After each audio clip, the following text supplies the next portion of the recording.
Hello, hello, hello. The mask is back, and we have a pretty good card here. I saw the Weasels video saying it's like a 7 or 8 out of 10, and I pretty much agree it's like a 7.5, somewhere in the middle, between 7 and 8, because even though we have a pretty good main card, honestly, like having all ranked opponents on aside from a debuting Aaron Pico, it's all ranked opponents, and Aaron Pico might as well be ranked because I think he is at that level, or at least a top 15, maybe not top 10, but top 15 at least, and we have a pretty much ranked main card for the most part, and we have a decent prelims, but unfortunately, aside from that, it's a bit held down by the fact that we have Bobby Green and Diego Ferreira off the card because that was a pretty good fight I was looking forward to, and I was actually gonna pick Bobby Green because I think that he's a perfect style to handle Diego Ferreira. I don't think he was going to be able to get many takedowns on King, or I can't believe I actually said King Green, Bobby Green. I don't think he was going to be able to get much takedowns. I don't think he was going to be able to land head kicks because he doesn't spin in the same way and he doesn't feint them the same way like a Marcio Rufi, and he doesn't have very good striking aside from his kicks. His head kicks were not going to be there. He doesn't land leg kicks very often, which would work against Bobby Green. Um, and he only has a 1-2 and a teep kick, which would land. But aside from that, King Green is a much, or I said King Green again, really. Either way, he would have been a much better boxer, slipping in and ripping sometimes to the body, but mostly to the head. And honestly, I thought that he would have won a pretty clear-cut 29-28, maybe even 30-27, to be honest, especially at Diego Ferreira's older age. I mean, we think that King Green's old. I mean, Diego Ferreira's 40, okay? But aside from that, not much else bad about this. It's honestly a pretty solid card, like a 7.5, I would say. Pretty good, pretty solid. And yeah, let's just jump into it. We have Ali B. Idris. Now, this one I didn't really watch any of the tape on these guys because these guys just hopped onto the card recently. And I'm going to just say I think that Lucas Tracy and guys like him, if they're going to critique the UFC, they should at least put out their videos after all the fights are made. This fight, granted, was made like a day or two ago, and so was the headliner of the prelims, whatever these guys are. I don't really pay attention to the Ultimate Fighter too much anymore, but I do pay attention to Contender Series. So I mean, sometimes I'll recognize a Contender Series guy, but the prelims headliner, aside from the fact that the Bey Sangur, trains with Hamzat, I don't really know him. I don't really know either of the guys, but either way, if you're gonna critique the UFC, which I mean, fair enough, I would too. I would happily critique the UFC for a lot of their business decisions, although the Paramount deal was a very solid business choice from them. I quite like that, especially since it's a much cheaper alternative for fans that see the $80 price tag of a pay-per-view, or even higher in certain places in the world, and they're like, okay, I'm not gonna watch this weekend or this month, and so I kind of understand that. But I mean, look, I understand Lucas Tracy on the other hand too, like, um, and these other guys critiquing the UFC, like, Lucas Tracy's video on Joe Rogan, like talking about how, oh man, the what was he saying? He was like, the Apex is better. The Apex is so good, and people glazing the Apex. Like, I like that Lucas Tracy and other guys like him are gonna critique that, but if you're gonna actually do predictions, don't make it so that three of the fights aren't on the card anymore, and three of the fights you're not making predictions for. Like, literally, three of these fights are not in Lucas Tracy's videos for prediction, or Lucas Tracy's not videos plural, but 319. He's only predicting 9 of these fights since a few of them fell off and a few of them got added. So either way, I'm just enough with that tangent. But I'm picking Idris by I'm gonna say first round KO. I don't really know too much. I mean, I could say second round KO because to play it safe. I don't really know too much about either of these guys. Maybe they were on Contender Series. All I know is that they are pretty good records here, but the one that's better is Idris with a 10-0, and he has more finishes and more knockouts. So I'm going to assume that he gets a first round KO solely based on the fact that he looks more impressive on the eye test of the record and the finishes. So I'm just going to go with the first round KO for the first opening fight on the card. And Karine Silva versus Dione Barbosa. I think Dione Barbosa might be better in the overall jiu-jitsu, but I don't think that she's going to be able to actually implement much of it because Karine Silva, what I liked from her, even though she definitely embarrassingly lost against Viviane Araújo, she did implement her overall strength quite well and effectively for at least two, or maybe not two, but like 1.5 rounds. You know, she was she was very obviously she gassed in the third round. We know this, but she was very educated in her pressure. And I mean, no, I shouldn't say educated, but you know, she was overwhelming is the right word. She was swinging pretty wide. It's like she's actually what people say DDP fights like, even though he's way more technical. She's actually like what people act like DDP fights like. Like she just swings wild hooks and then she actually just somehow, usually due to her physicality, gets the fight to the ground. And that's what I'm basing this fight on. I think that she's going to land the more impactful shots. She has a full training camp since JJ Aldrich was her original opponent. And I'm going to say that she overall just lands the more impactful shots. Oftentimes, she's going to be winging at air and missing, but she's no, that would mean that she hits Deanna Barbosa. If she's winging for air and missing the air, okay, you get what I mean, okay? I'm picking her by decision. She's going to hit the target with more impactful shots. The chin, that's the target.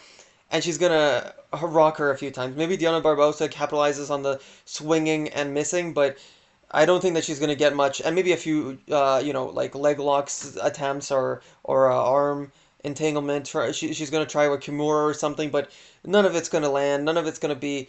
The judges aren't going to see it. They're going to look at the control time and they're going to say that's more impactful than whatever Dione Barbosa's doing. So decision, 29-28 probably. Edson Barbosa's Jakar Close. Another 29-28 I'm going with. I could really see a finish for Edson Barbosa, but I'm going with Jakar Close to not get the takedowns too often. I think that he could get a couple. I think that he could maybe even get a few. But I don't think that Jakar Close has nearly the good striking that Edson Barbosa does. He has really underrated kicks. His spinning stuff is what he's known for, but he has really good regular kicks, regular body kicks, regular head kicks even, but the spinning stuff is what Edson's known for, and all that's there too, still. I think that he's going to be, since he's not cutting down at almost 40 to featherweight when he was mostly a lightweight, I think he's going to be rejuvenated. I think that he's going to be a little bit faster since he's got that lighter man skill, you know? Man, for all that critiquing of Lucas Tracy previously, I gotta say that was a really funny Lighterman skill that actually proved to be true from Lucas Tracy. And now everybody says Lighterman skill because it's true. Lighterman skill is a thing, I think. And Jakar Close, he only has boxing really. Sometimes he'll throw out a leg kick, but for the most part, he's like a. I mean, aside from the body kicks not being there, he's like a worse Beneil Dariush, which is crazy to say because Beneil's quite sloppy on the feet at times, defensively at least, and he even uh, he even got kneed by Edson Barboza in his fight against Edson. Beneil Dariush did, and I know that this isn't MMA math here, but Jakar Close lost to Beneil by finish. Either way, I'm not picking it based on that, okay? But Edson's gonna be tapping at those leg kicks, making it much harder for Jakar Close to get those takedowns that he needs to or wants to. Meanwhile, Edson Barboza is going to land a few decent hooks to the body and then come upstairs, then back off, use his distance, land some spinning attacks while he's there. Maybe Dakar Close gets the back at one moment because he times the spins, but overall it's going to be a 29-28. Uh, he's back moment. He's back. And it's going to be pretty fitting since Laurel Murphy, the guy that just beat him, is on the card, and he's probably going to make a showcase statement as well. So, it's going to be making Laurel Murphy look all the more better and more deserving of a title shot, even though I don't think he does fully deserve it. I think that Movsar deserves it better. But anyway, Chase Hooper and Alexander Hernandez.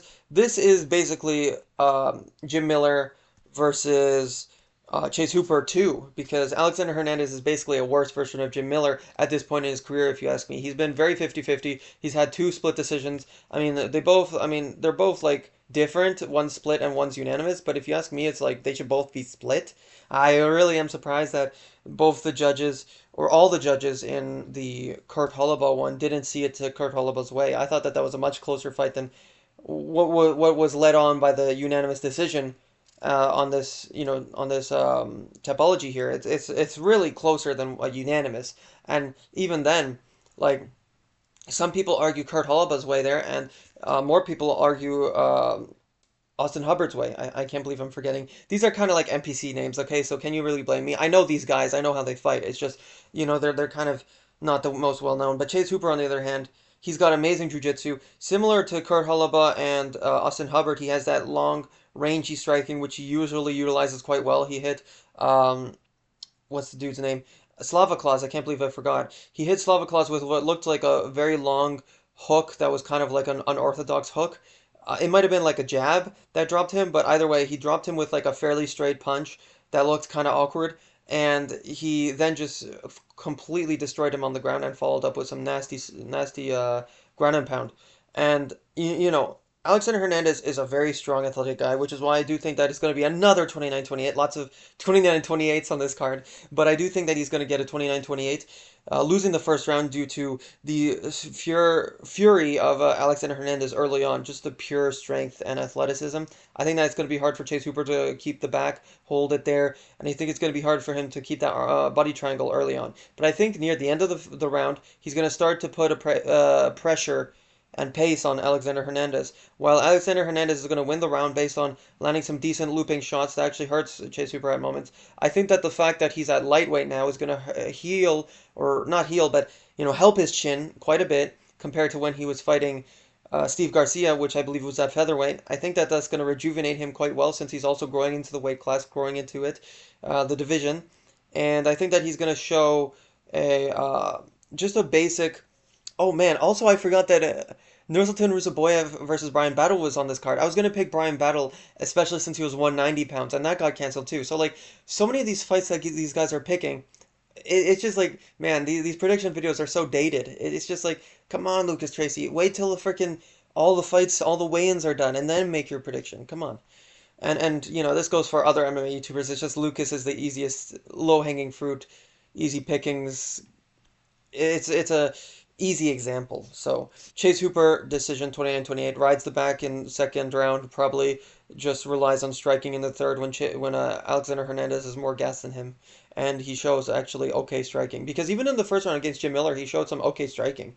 So yeah, and of course the kind of unorthodox straight shot that dropped Vyacheslav Borshev, or it wasn't that straight. It was like a looping hook kind of, but it was like looked kind of straight. It was a really weird shot. I don't even remember exactly what dropped Vyacheslav. I don't know. You're gonna have to look up, figure it out yourself. But Lupita Godinez, Jessica Andrade. I'm gonna go with this is the first underdog of the card. I'm going with Jessica Andrade. At least for me, this is my first underdog.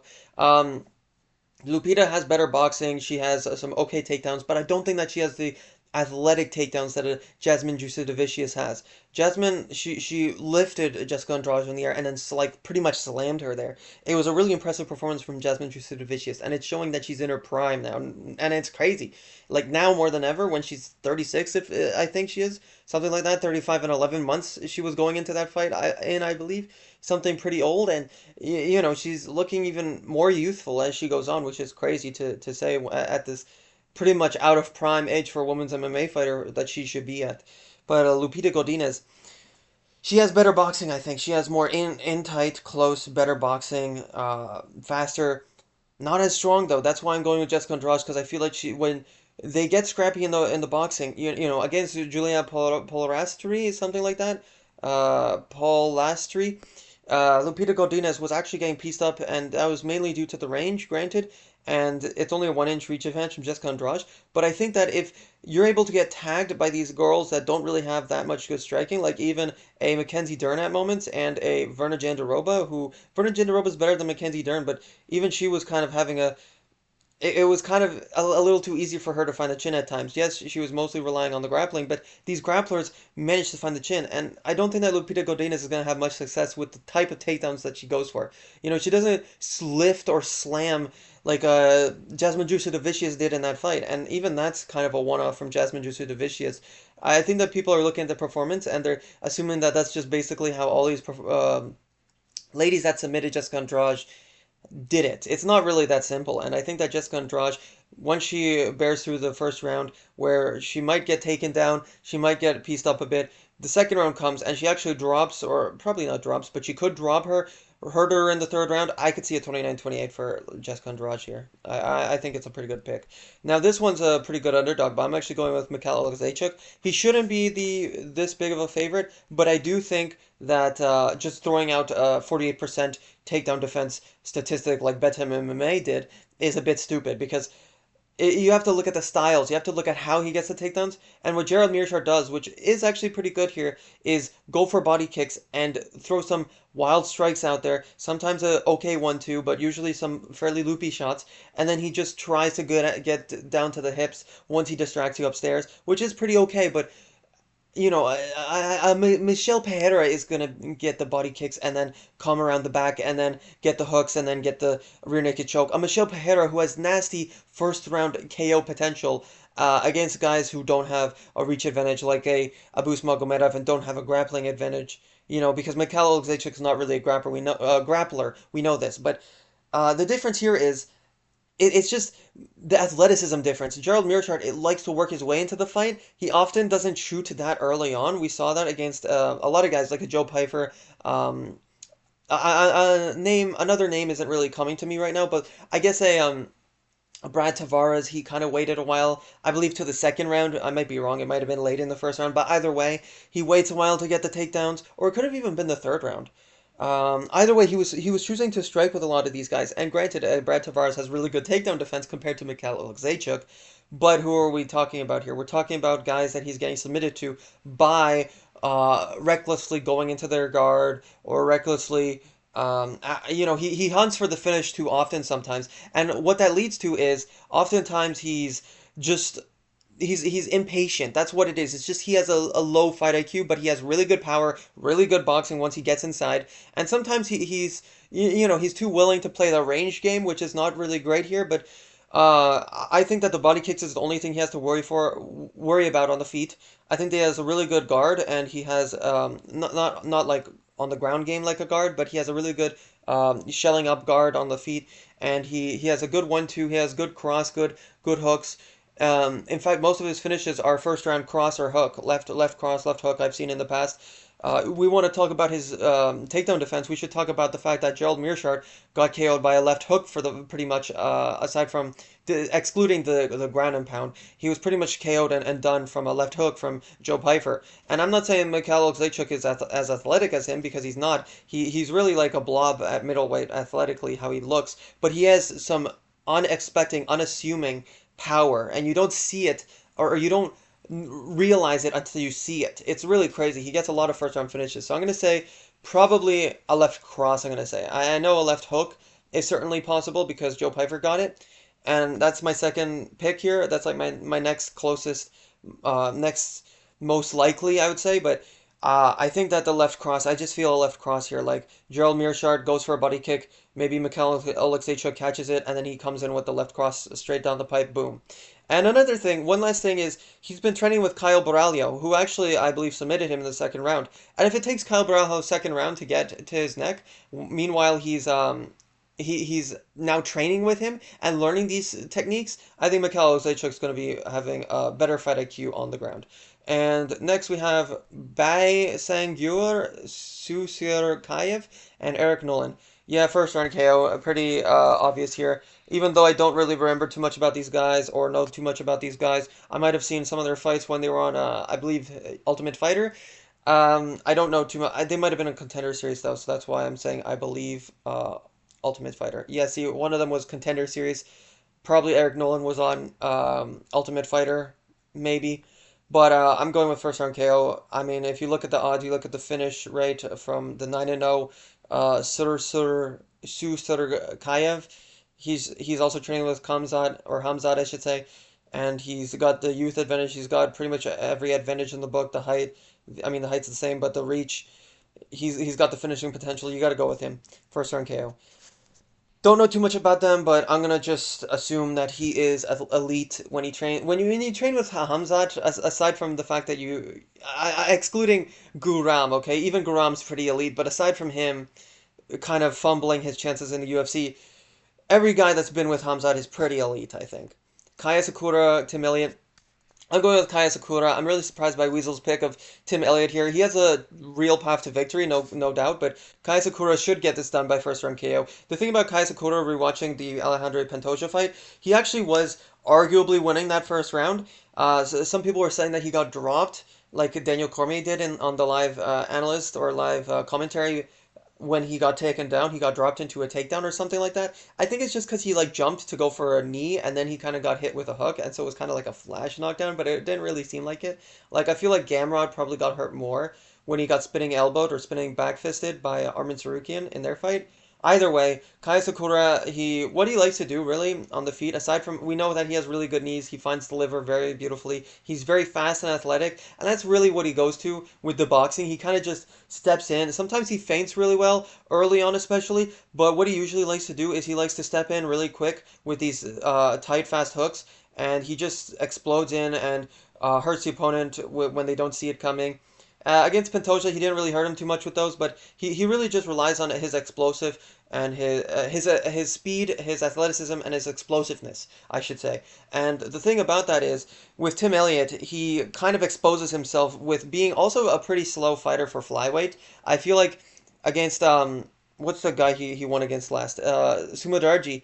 Even though he found the arm triangle, he was kind of actually worrying on the feet at moments, and he kind of keeps his hands low for the most part at times. Sometimes he'll keep his hands up and trick you. He likes to sort of play games like against Muhammad Mukayev, but Tim Elliott he does keep his hands low sometimes, doesn't keep his guard super tight at moments, and that's kind of worrying against a guy like Kai Sakura, who even against a guy who keeps a high guard and who is pretty defensively responsible unless he's charging in with a big looping shot, Alejandro Pantoja, Kai Sakura was finding the shots to land, really quite clean and really quite accurate quite often. And he has very accurate shots, Kai Sakura, even though he relies on athleticism. It's a 3 round fight, so he's not going to have to worry about the cardio too often.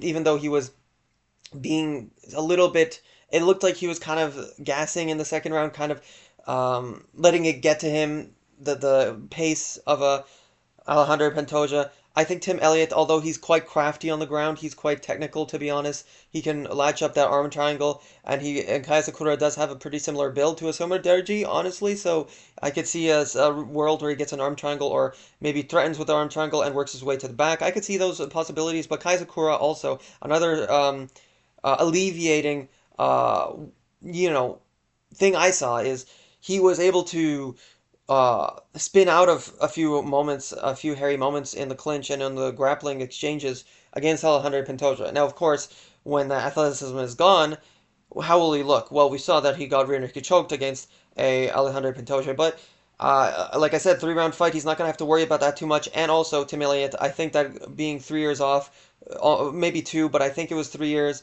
Um, Kai Sakura being fresh, having experience against one of the greatest flyweights of all time, I think that this is a pretty no-brainer pick. He's going to land some beautiful kicks to the body, switch kicks, fast in close, and then in and out hooks. He loves to step in and then boom, dart out. He's really good at that. And then he's gonna step in with a knee when Tim Elliott goes in for a takedown. Maybe he gets taken down from that, but he hits the body quite cleanly. Then he manages to turn out of it, sprawl out, turn his hips away, and then they're gonna float around at range for another 10, 20, 30 seconds maybe, and he steps in with a hook, clean hook, maybe lead hook, and it drops Tim Elliott, and he covers up and he lands some hammer fist. Round one KO. Jared Cannonier, Michael Page, Michael Venom Page, I should say. That's usually what we know him by. I'm going with Michael Venom Page. I think that this is a pretty decent underdog pick in Jared Cannonier as well, but I'm actually going to go with Michael Page because even though I'm actually surprised by these odds, I've seen like the UFC's website have it at minus 170 plus 155, something like that. I'm gonna go with Page though because the thing about him is he darts in really good. You see Jared Cannonier even in against his RoboCop fight against Gregory Rodriguez, he was getting caught by that right hook, right straight, and then against Nasruddin Mavov, which is a much better example. Which all these tall guys were having the mark, finding the mark, hitting the target beautifully, right on the chin, right on the temple, like a Kyle Bralho, Nasruddin Mavov, Gregory Rodriguez. All these guys were, hitting the mark. All these tall guys, they were hitting that 1-2 down the pipe beautifully. That overhand right. Nasruddin Mavov is the best example, even though some of them weren't really landing too great, and like a Kyle Bralho was finding a jab better. Um, and Nasruddin Mavov, when he lands with that speed, and that's not even Michael Page who's coming up in weight, That's a problem. I see this being a lot like Natalia Silva versus a Alexa Grasso, where Alexa Grasso is keeping a pretty decently tight guard, constantly keeping the pressure, constantly just using good footwork, which Jared Cannonier does have, and then trying to come in with some decent tight boxing combinations, some of these hooks. And Michael Venom Page darts out for the most part. Now there will be a hairy moment where he gets clinched up and probably taken down and get some elbows landed on him quite viciously at moments, but it's going to be near the end of the round and he's going to lose that round, but he's going to come back with a 29-28. I'm going to say he probably wins the first round and the third round. I could see a world where he wins the first two and loses the third due to gas, because against what's his name, Sharmagomedov, he was actually kind of gassing in the third round, it looked like. Maybe you could argue that he was sort of testing his clinch work, but either way, he loves the overhand right. He does that a lot. Some of those knees that Caio Bravo was landing were vicious, and those are something that Michael Venom Page could step in and go for. He likes to push his opponents away after that, so it's going to give him space. He really has a amazing spatial awareness. The jab is going to be there. Like I said, Caio Bravo did the best with the jab. The overhand right was okay from Imavov, although it was fast and it's what led to the finish and it rocked Jared Cannonier in multiple exchanges, which is why I'm picking Michael Venom Page because that overhand, that fake jab or even a committed jab to an overhand is what got to Jared Cannonier, and Michael Venom Page does that so much, and Jared Cannonier gets caught by that so much. It doesn't matter if Jared Cannonier can find the takedowns at moments if Michael Venom Page is landing the more significant, more impactful shots more often in the fight. And overall, I think that the jab is all these weapons that have been used against Jared Cannonier by these 6'2", 6'3" guys with this range advantage on him have been exploited and exposed against Jared Cannonier, even against Gregory Rodriguez one more time. Like he was getting dropped by these simple man's 1-2, simple man's one hook upstairs with the right hook. And Michael Page, he's way faster than a Gregory Rodriguez, especially in the first round. So I think that I could even see a finish from Michael Page early on. I know that Michael Page isn't known for his finishes in the UFC, but that's because he's fighting against these guys who, Sharmagomedov, he's pretty hard to finish, let's be honest. He's a really good striker in the weight class. He's honestly pretty underrated at this point. And Kevin Holland, who just doesn't really get finished. So I think this is a pretty clear cut. Rounds one, rounds three, maybe rounds one and rounds two. 29-28 for Michael Venom Page. The 1-2 jab to the overhand is what I'm looking for here. The knees, even the body work. Sometimes he has a pretty good body work. He has some decent kicks as well. I just think he's such a well-rounded elite striker, Michael Page, and he has amazing feints inside and out.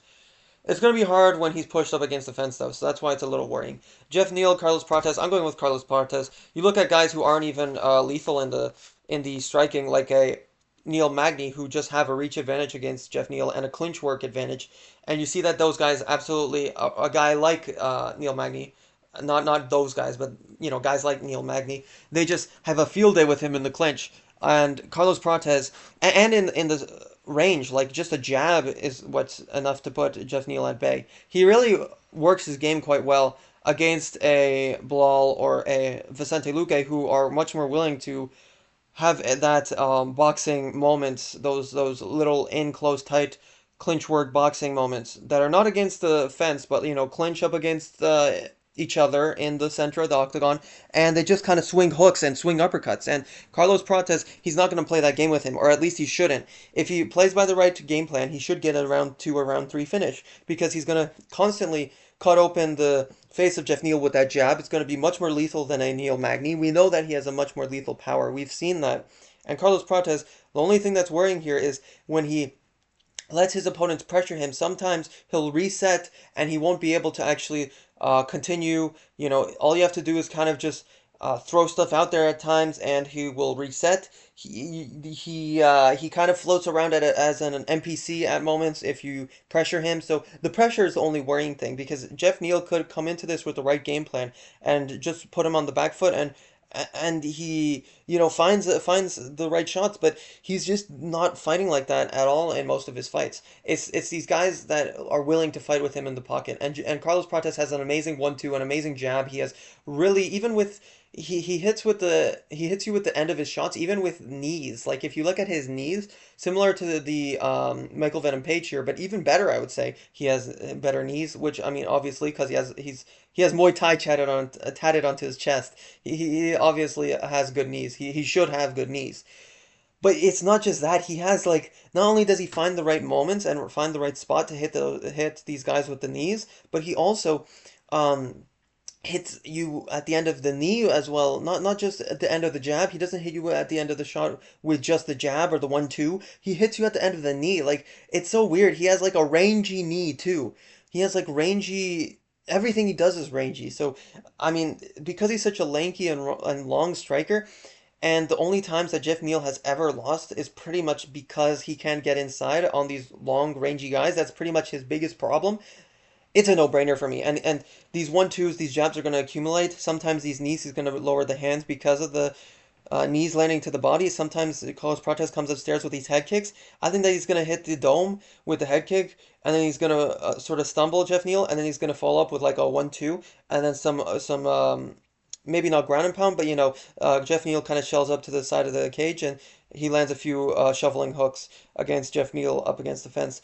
Pretty nice, pretty vicious, pretty brutal TKO up against the fence. And Aaron Pico versus Lerone Murphy, the prospect at 35, like what Bedtime says. Now, I mean, he's not 35, but he's getting there, you know? I like how Bedtime kept increasing the age there. I think I said that with the, what's his name? Josh Emmett fight night with Lerone Murphy. He was like, oh, this 40-year-old prospect. It's kind of funny there. But Aaron Pico is going to get schooled. I've heard some things that it's a 5 round fight. I think it's a 3 round fight. The Tapology is saying it's a 3 round fight. All I know is that Lerone Murphy is a much better decision fighter. Now it's possible that he could gas due to grappling or something along those lines. But Aaron Pico, he swings wide with these body shots, with these hooks in general. I think that his feinting game's pretty good, but and he has really good body shots when it does land. But the thing about it is he swings so wide that I could see Lerone Murphy catching him down the pipe with some just more straight shots. Now sometimes he's gotten caught with against Dan Ige, he would get caught sometimes with going a little too wide, a little too loopy, a little too careless with these shots that Lerone Murphy would go for. But against Josh Emmett, he showed a much more wise, disciplined game plan, and he was actually going to the grappling a little bit in sections two of that fight, even against Edson Barboza especially. And he was just showing a very well-rounded game. He really reminds me of a Leon Edwards. Some people are trying to be contrarian, saying that no, he actually doesn't remind me that much of a Leon Edwards. Come on. He's literally Leon Edwards, but at featherweight. Let's be honest here. He has really good teep kicks. He has really good. Although I will say he actually has better boxing. I would say even now Aaron Pico. He's not going to want to test the boxing against Aaron Pico too much. But this narrative that he's not going to want to test the boxing at all. No, I think he can outjab him, land some good 1-2s. Aaron Pico's more fast, maybe more explosive, but that explosivity is going to run away quickly. In the later rounds, because round one, for the most part, against these punching bags, mind you, is really when he gets these finishes for the most part. And yes, he's older. Yes, Pico's younger, I should say. Yes, he is athletic. Yes, he's strong, and he has good wrestling. We know all this if you've been watching and keeping up with Aaron Pico. But he's fighting these cans really compared to Josh Emmett, Edson Barboza, Dan Ige, who have kind of that similar style where they wing bombs, wing lots of hooks, have some decent feints, especially a Josh Emmett. I'd say he has some underrated feints to set up these overhands. And Aaron Pico really, he kind of has that perfect archetype that Lerone Murphy has already dealt with. So I'm gonna say if this is a 5 rounder, probably 48-47. I've heard MMA Guru say it's a 5 rounder, but I don't think it is. If it's a 3 rounder, probably 30-27. Lerone Murphy plays a really boring game in the first round, and then he picks it up in the second and third, where he doesn't have to worry about the takedowns and the athleticism too much. So I'm gonna say that straight shots beat looping punches. Classic Weaselism right here. Classic Weaselism. I mean that's really his go-to thing, isn't it? Straight shots beat looping, and it's true. But he's kind of got to lay off on that too. Maybe talk about something else for once. But yeah, I mean, he's right about it. So I mean, if it ain't broke, why fix it, right? Or if it ain't broke, don't fix it. It's the same. And then Dracus du Plessis versus Hamzat Shimaev. Yeah, if it's a 3 rounder, 30-27. I don't know if I said that, but 30-27 if it's a 3 rounder. And I'm going with Hamza Shimaev. I know I didn't really pick a whole lot of underdogs on this card, and I really, really, really want to pick Dracus du Plessis. I so badly want to pick Dracus. I really do. However, comma, I'm doing a MMA Cheism now. However, comma, Hamza Chimaev is so much faster. If you look at the Robert Whittaker takedown that he got on Dricus du Plessis, it was so fast, and Dricus du Plessis didn't see it coming. Granted, he got a guillotine, and he has gotten the underhooks, the overhooks. He has gotten his arm in the place where it needs to be. I forget the specific way I believe it's called a whizzer. He has gotten the arm where it needs to be 9 times out of 10, like 90 times out of 100 when he's getting taken down to get back up and to stop the darces. I understand that. However, Hamza Chimaev, he's so fast and explosive in these takedown shots, and he's not like a Robert Whittaker where he could get weighed down by the pressure. Maybe he can. Maybe like there's still a lot of unknowns with Hamza Chimaev. But from what we've seen, he's not like a Robert Whittaker where he could be really slowed down by body shots. Although with Dricus du Plessis, we do see that he has a really nasty body kick, and Hamza Chimaev is open to that since he does the high guard, and similar to a Charles Oliveira, and he doesn't really block body kicks at all, and his striking is much more lacking than a Dricus du Plessis. Dricus has a much more versatile striking approach. We know that. I mean, we see that he I mean, obviously he's a goofy goober. We know this, okay? He went to the SpongeBob Goofy Goober convention, okay? But he is actually quite technical. I mean, especially against Sean Strickland the second time, he is improving, and that's really impressive. But so is Hamza. That's the thing here. Like Hamzat, I thought that he looked really good. I understand it was a little fluky in the situation that, that type of a choke doesn't really doesn't really get you to tap that frantically. It was clear that it was a jaw thing with Robert Whittaker. But that's been a thing with Robert Whittaker. It's just that Hamza was the first to capitalize on that. And I do think that Hamza will have the cardio enough, or at least the pacing. I don't think the cardio is as much a thing that people like Weasel, people like a lot of other guys have been saying. It's not necessarily the cardio, it's the pacing. And that's something that's true with Hamzat. He likes to just, blow it all in the first round and hope for the best. But even then, even in the second and third rounds in Kamaru Usman's fight, he was actually doing okay in the striking. He wasn't winning, but he was doing okay there.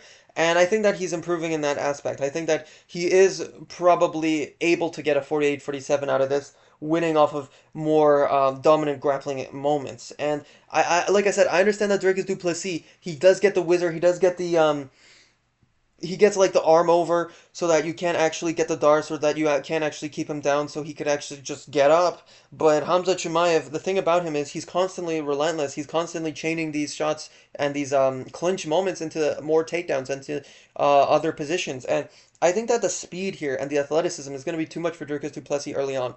Like Dricus du Plessis is powerful and he is athletic, he's strong, but he's not as fast, and I don't think that he's as physically imposing in the grappling when he's the one having to deal with it defensively, when he's the one in defense. Because against Derek Brunson, another good example, although he eventually got up, he was getting pancaked by a Derek Brunson in one moment, and it was because he was shooting in on his knees, and he obviously, again, he got up because he had the arm where it needed to be to get back up. But Hamza Chimaev, he's much more fast, so he's going to be able to recognize these moments that Dricus du Plessis is trying to defend, and then he's going to have to make him defend another thing and another thing, and it's going to be too relentless. And eventually, he's going to overwhelm the systems of Dricus du Plessis' mind, I think, early on. And like I said, Dricus du Plessis, he could definitely win in the striking in the later rounds. I could see a 49-46 or 48-47 for DDP, but Hamza Chimaev could also win like a 48-47 off the first 3 rounds and just survive with the high guard and keeping survivability in check in the last 2 rounds. But I'm gonna be honest, I think that Dracus is a little too slow. I think that Robert Whittaker getting that blast double leg on him, yes, he got the guillotine, which was pretty tight, which forced Robert Whittaker to kind of give up on it and leap over, do some crazy shenanigans to get out of it. But Hamzat is much faster. Dracus is not going to be able to lock that up. Robert Whittaker is super fast and athletic, especially early on in a fight, and even he defensively against Hamza Chimaev was not able to get his hands low enough to keep that beautiful, super fast, speedy shot from Hamza Chimaev away from him.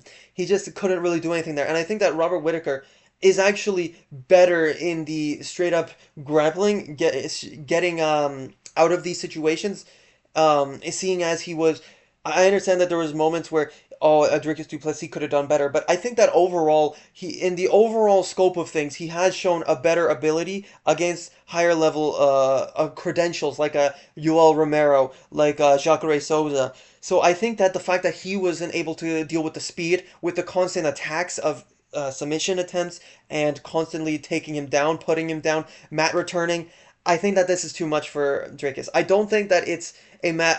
Listen. I think that it's not the most likely thing that Hamzat gets the first round submission. The only reason I'm going with the first, I could see a second round submission. The only reason I'm going with the first round specifically is because most people on Topology are probably picking first round as well. So in the case that he does get a first round submission, if he gets a second round submission, not many people are picking that, so I'd get more points on Typology, okay? I'd get more higher on the leaderboard. So I'm going with first round. I more realistically see a second round submission because I think that Dricus is going to have to be a little more overwhelmed over the course of the fight. So I think the first 5 minutes, you're going to have to weigh him down. You're going to have to, weigh at the gas tank. You're going to have to drag him down, drag him into deep waters, right?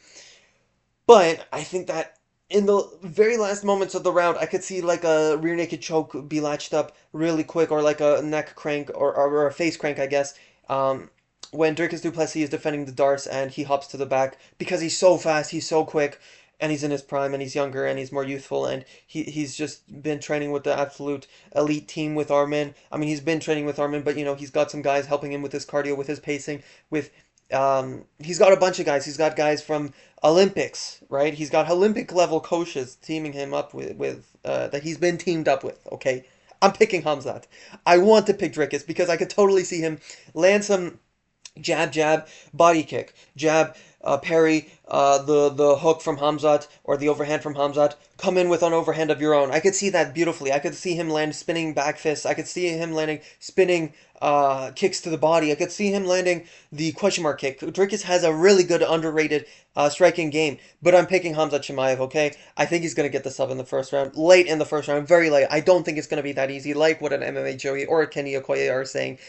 These guys always glaze these certain types of fighters. Okay, that's all I'm gonna say. They always glaze the Bilals, the Kamzat, the Makashev. They always glaze these guys, and they're really good. I recognize that. That's why I'm picking him by first round. But these guys are constantly pumping out videos saying he's gonna destroy them. He's gonna absolutely maul him. I'm gonna maul your boy. I'm gonna smash your boy. But they're never gonna consider. They're never even gonna conceive of the fact that there's a chance that he could get absolutely ran through by Dracus. That he could get outdone on the striking 50, maybe not 50-45, but 49-46. They don't see that, and that's naive. That's dumb from them. Let's be honest. So ultimately, yeah, those are my picks on this card. Thank you so much for watching. Like, comment, and subscribe. Mask of MMA out.